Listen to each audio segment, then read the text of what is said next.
ኢየሱስ ክርስቶስ ዓለምን የዳነ በደሙ የዋጀ ቤዛ ነው ተባለ። እሺ ጥሩ እውነት ነው። ይሄን የሚክድ ማን አለ? ስለዚህ አዲስ ናት እንጂ ቤተክርስቲያን ሲጀመር ስጋውን የምንቀበለው ቤዛችን ነው ብለን አይደል እንዴ? ምን ሞራል አላቸው ስለ ቤዛነት ለመናገር ራሱ መናፍቃን? እውነቱ ከሆነ ስጋውና ደሙን እንኳን አማናዊ ብሎ የማያምኑ ሰዎች እንዴት ስለ ቤዛነት ይናገራሉ? እሺ ስለ መስቀል ክብር እንኳን መናገር የማይችሉ ሰዎች በመስቀል ላይ ስለ ተሰቀለው የመናገር ሞራል የት አላቸው? እስኪ ንገሩኝ። ተሰቃዩን ብቻ ማሰብ ይሆናል? መስቀሉን ማሰብ እኮ የበለጠ ተሰቃዩን እንድታስብ ያደርጋል። ስለዚህ የመጀመሪያውን የሰው ልጅ ውድቀት ብናስብ ሶስት ነገሮች መካከል እናገኛለን። አንደኛ ሔዋንን እናገኛለን። በሴት ምክንያት ነው ዓለም ወደ ጥፋት የተመራው። የሴትን ምክር በመስማት ደግሞ አዳም እንደዚሁ በጥፋት ጎዳና ውስጥ ወደቀ። ለዚህ ሁሉ ደግሞ የሞታቸው ምክንያት ዕፀ በለስ ነበረች። ስተው የወደቁባት እንጨት ናት። ስለዚህ በሴት ምክንያት የጠፋውን ዓለም ለመጎብኘት በሴት በኩል መጣ። አስተውሉ። ታዲያ ሔዋን የስተት ምክንያት አይደለችምን? ናት። ሐዋርያው ቅዱስ ጳውሎስ ስተት በሴት በኩል መጥቷል ይላል። ስለዚህ በሔዋን ምክንያት ስተት ከመጣ በእመቤታችን ምክንያት ድነት መጣ ማለት ነው። ምንድነው?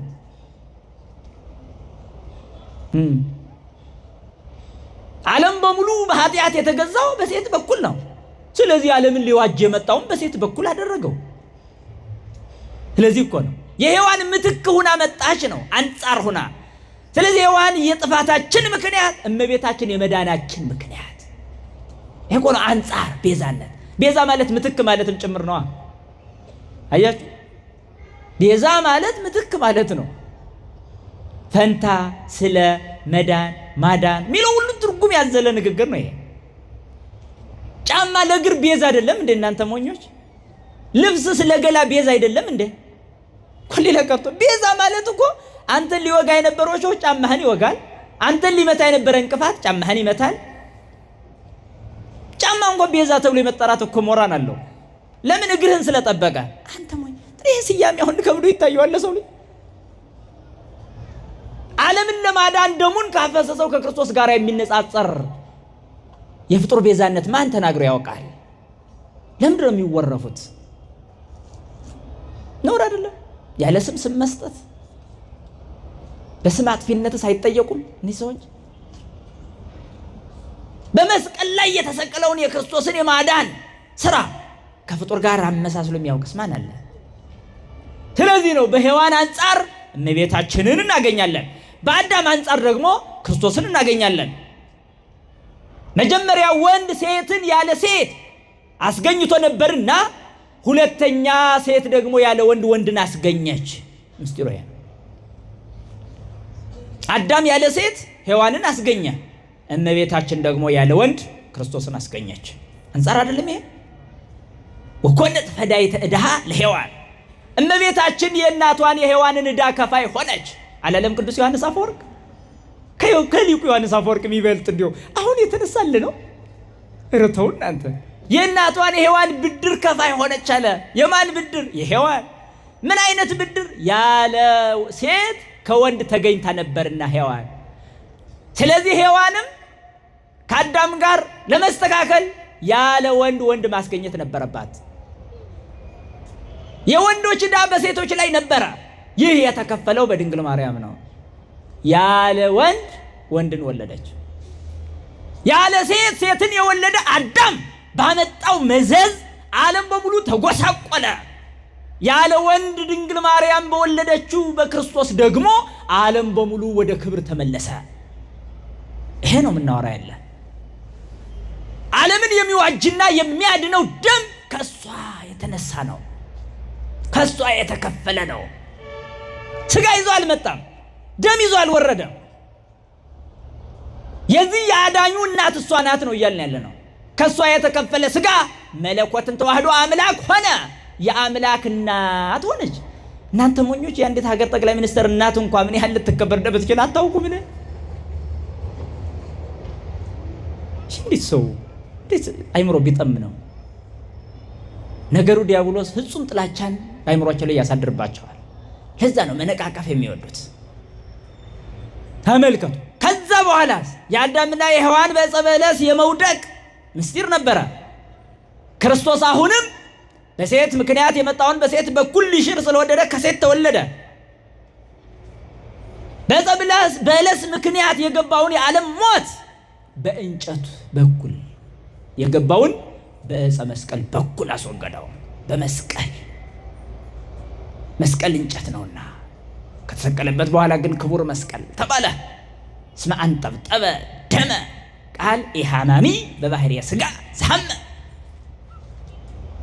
የማይታመም መከራ የማይስማማው ቃል በሚታመም ሥጋ መለኮታዊ ደሙን አንጠብጥቦበታልና ለመስቀል እንሰግዳለን አሉ አባቶቻችን። ለምን ቅዱስ ዳዊት በትንቢት እግሮቹ በቆሙበት እንሰግዳለን ብሎ ነበረ? እግሮቹ የቆሙበት የት ነው ንገሩኝ? መስቀል ላይ ነው የተቸነከሩት። መለኮታዊ ደም የተንጠበጠበበት መስቀል ዋጋ አለው ለኛ። አንዳንድ ሰነፎች በጣም ወራዳ በሆነ አነጋገር አባትን የገደለው ሽጉጥ ምን ያለ ጋር ይኸው ጠላቴን እገልበታለሁ ሞኝ አያውቅም እንዴ? እውነት ነው ይከበር፣ እውነት ነው አያውቁትም። መስቀል እኮ የክርስቶስ ደሙ የተንጠበጠበበት አጋንንት የሚፈሩትና አጋንንት ሁሌ የሚሰቀቁት ሆኖ ነው የቀረው። ለዛ እኮ ነው በውስጣችን መስቀል በውጫችን መስቀል፣ እኛም እጅ ስንዘረጋ መስቀል ሆነን ነው የቀረነው። ይሄ እኮ ያለ ነው። መስቀልን አጋንንት ይፍሩ እንጂ ያዳነን ክርስቶስ የነበረበትን ዙፋን እኛ እንፈራዋለን። መስቀሉን ከፈራ ከአጋንንት ማህበር ውስጥ እንደተሳተፍክ ወቅ። አየህ፣ ምክንያቱም መስቀልን የሚፈሩ አጋንንት ናቸው። ስለዚህ በበለሱ አንጻር መስቀል ተተክሏልና ይህ መስቀል ምን ይባላል? ቤዛ በእንጨቱ ምትክ ቀርቧል። ዕፀ በለስ ለሞት ምክንያት ሆና ቀርባ ነበረ። ዕፀ መስቀል ለሕይወት ምክንያት ሆኖ ተተክሎ ክርስቶስ የነገሰበት ዙፋን እምድኅረ ተለአልኩ እምድር እስህብ ኩሎ ሀቤ። በዮሐንስ ወንጌል ራሱ እንዲህ ብሎ ነገረን። ምን አለ? ከፍ ብዬ በተሰቀልኩ ጊዜ ሁሉን ወደ እኔ እስባለሁ አለ። ስለዚህ እኛ በመስቀል ላይ ሆኖ የጠራን ሰዎች እኮ ነን። እንዴት መስቀሉን እንጠላለን ታዲያ? እኛ መስቀል ላይ ሆኖ አይደል የጠራን? እኛ መስቀል ላይ ሆኖ የጠራን ሰዎች መስቀሉን አንረሳም። ለዛ ነው እንዘ መስቀሌ የሐውር ቅድሜ ወይ ደምሰሰ አሰረ ቅንዋት ዘእደዊሁ ወገሪሁ ወርግዘ ተገበሁ። በኋላ ሲመጣ እንኳ የመስቀሉን ምስጢር ሳያጠፋ ይመጣል፣ እትራቱን ሳያጠፋ ይመጣል ይላል። እንዲህ ተሰቀየላችሁ ነበር፣ አምናችሁ ነበር፣ አላመናችሁም። ማሳያ የእጁ እትራት እንኳ ሲያርግ እንኳ መላእክት አልጠየቁትም። ይህ ቁስል ምንድነው ብለው ጠይቀውታል። ይህ ቁስል ምንድነው ብለው ጠየቁት። በወገኔ ቤት የቆሰልኩት ቁስል ነው አለ። ማንን ወገኔ ብሎ ጠራ? እኛን። ይዋ ቆሰል ነው፣ ቸነከር ነው። ያ ብቻ አልበቃ ብሎ አሁን ደግሞ ባለማመን ያቆስሉታል። ስሙን በክፉ በመጥራት ያቆስሉታል። ለራሳቸው ይባሳቸው እንጂ እሱስ ልዑል ነው። ችንካሩን ብትረግጠው ላንተ ይባስ እንጂ ችንካሩ ምንም አይሆንም ተብሎ አይደል? ሳውልን ሲያሳድድ የነበረውን እኮ በዚህ ነው የመለሰው። እና ስለዚህ በሔዋን አንጻር እመቤታችንን፣ በአዳም አንጻር ክርስቶስን፣ በዕፀ በለስ አንጻር መስቀልን እንረዳለን ማለት ነው። አሳች በሆነው በዲያብሎስ አንጻር ደግሞ ቅዱስ ገብርኤልን የእውነት ቃል የተናገረውን ለዚህ ነው አብሰራ ዲያብሎስ ለሔዋን ወወለደት ቃኤልሃ ዘውእቱ ምክንያተ ሞት። ሔዋንን ዲያብሎስ አበሰራት፣ የሞት ምክንያት የሆነውን ቃኤልን ወለደችው። እመቤታችን ግን የብርሃን መልአክ አበሰራት፣ ሕይወት ሁሉን ወደ ሕይወት የሚመራውን ክርስቶስን ወለደችው ማለት ንጽጽሩ ይሄ ነው። የሔዋን ዕፀ በለስን ልብላ ማለት ሞትን አመጣ። የሚገርም እኮ ነው። ልብላ ማለት የእመቤታችን ደግሞ እሺ ብላ መቀበል ሕይወትን አመጣ ይለናል። ለዚህ ነው ኪያኪ ሰናይተ ዘፈጠረ ለቤዛ ዓለሙ ያሉት። እንግዲህ ሊቃውንት ሁሉ ጊዜ በቤተ ክርስቲያን የሚቆሙ እግዚአብሔር ይትባረክ ወይትአኮት ስሙ፣ አንቺን ለዓለም ቤዛ የፈጠረ እግዚአብሔር ይክበር ይመስገን ብለው አመሰገኑ። ለምን? ዓለምን ለማዳን ስጋን የተዋሃደባት ማደሪያው ያደረጋት እሷ በመሆኗ ቤዛዊተ ዓለም ተባለች። ይህንን የሰጠ እሱ ነው። እዛ እና ወገኖቼ የማዳን መንገድ ከኛ እንዳይርቅ በክርስቶስ ባለን እምነት ልንጸና ያስፈልጋል።